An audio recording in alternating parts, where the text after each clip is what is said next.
Folks, thank you so much for watching this video and for supporting this channel. If you enjoyed this video and you have not subscribed, please do so and click on the notification bell. And if you are subscribed, please check to make sure you still are. The algorithm is aggressively removing subscribers at an alarming rate. I also thank you for the super thanks, folks, and promise to answer each and every one I receive.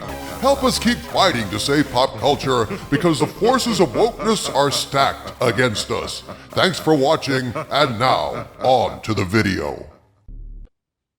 Greetings, my friends. I am Dictor Van Doomcock, the future ruler of Earth, broadcasting from my hidden base at the center of the Earth, and I am here today to discuss the Halloween scare that Hollywood got this past weekend when they hit a frightening new box office milestone that could be more proof of what I've been saying for years. Hollywood is heading for big trouble. Folks, show business has for too long been focusing on the show and paying too little attention to the business in terms of the most basic fundamentals. Since the Great Awakening, Hollywood has been desperately focusing on inserting DEI content and casting, things which leave audiences cold for the most part, and neglecting the actual stories that engage audiences and leave them hungry for more. And it's my belief that what we're seeing here is the result of many, many years of audience neglect. The customer is always supposed to be right. That's one of the most foremost principles of business. Find something the customer wants and sell it to them, making it as good and as affordable as you can. But for a long time now, Hollywood has been making products they want customers to want, not the products that customers actually want.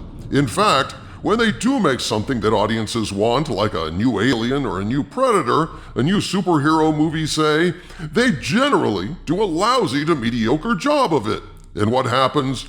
Audiences get conditioned to accept that when they take the trouble to go to a theater, they're likely to be disappointed. It reinforces theater going and disappointment in their minds, and shit, who needs that headache? We can stay home and watch something on network TV and be disappointed for free. It is my belief that this explains why box office receipts have been plummeting, and this belief has been reinforced once again by the dismal performance of Hollywood as a whole in theaters this October. Yesterday, Variety published an article titled, "October Box Office Plunges to 3-Decade Low as Flops like Tron Ares Smashing Machine pile up." And in this article, they lay out the case, quote, "October was a bust at the box office as big-budget tentpoles and awards contenders like Disney's Tron Ares and Dwayne Johnson's The Smashing Machine struggled to sell tickets. Overall revenues for the month were tragic, with $425 million across all titles, the worst collective haul since October of 1997, when psychological thriller Kiss the Girls, slasher I Know What You Did Last Summer, and supernatural mind-bender The Devil's Advocate were the top-grossing titles, with $385 million not adjusted for inflation. That's key. Inflation really plays a factor here. It's even worse when you think of it that way. This ignominious record doesn't include 2020, when theaters hadn't rebounded from the pandemic and major studios were less than eager to unveil new films. Here's the thing, man. You gotta give people compelling reasons to go out these days. The world has gotten kind of crazy since 2020. All sorts of weirdness, hostility, insecurity, economic problems. It's a shit show out there, man. And a lot of people, I suspect, are holing up in their little home castles, pulling up the drawbridge and filling the moat, you know? Most of what Hollywood puts out is crap these days, so I'm not surprised by any of this. The end of the month was the crowning insult, Harvey Cthulhu. Check out this stat, folks. Quote, "This Halloween was especially dreadful, with grosses between Friday and Sunday at just $49 million, marking the worst weekend of the entire year." Listen, I concede that October was a bad month, but let's get real. The reason this last weekend was so awful for Hollywood was Halloween landed on a Friday. People have parties, kids go trick or treat, nobody goes to movies. It wasn't Saturday night the baseball championship game? I mean, who the hell can compete with that? Oh, absolutely valid point for Friday, Harvey. People are going to parties, going trick-or-treating. That was a stroke of awful luck for Hollywood, and I concede that Saturday night baseball might well have sucked some of their audience up.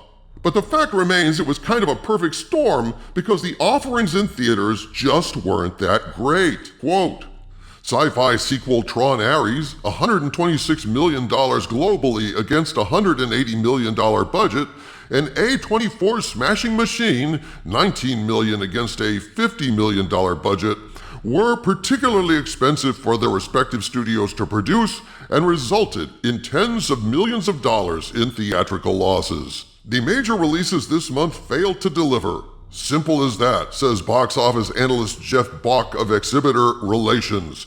He also believes that Hollywood underdelivered on scary movies during the spookiest month of the year. Apart from the moderately successful Black Phone 2, there just weren't enough horror movies to entice moviegoers, Brock adds. That should be a no-brainer, unquote. I mean, come on, Hollywood. Why didn't you release Weapons in October? Folks, Weapons was not only a great horror movie, it was one of the greatest horror movies I've ever seen. Told in a non-linear fashion that was positively Tarantino-esque, with a genuinely surprising and original premise, some very gruesome scenes, and an ending that I personally loved, even though some had problems with it. This movie would have absolutely killed in October with strong advertising support. Weapons was like the Field of Dreams of Halloween films. If you advertise it, they will come. Hopefully not with their arms flung out behind them like the kids in Weapons, but you get the point. This seems like a major screw-up to me, but that's not surprising. Screwing up is standard operating procedure for Hollywood these days. The movie-going habit was broken by COVID. Hollywood has failed to deliver compelling reasons to return due to their obsession with DEI content over actual greatness, and now we're starting to see more and more failures signaling big trouble for Hollywood. The question is, can they change course and fix things, or is it already too late?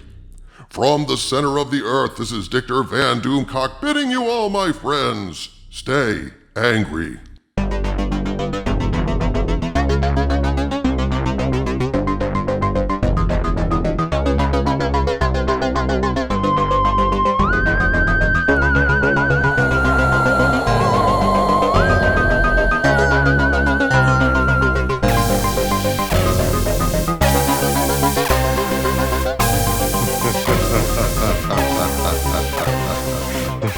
Ha ha ha ha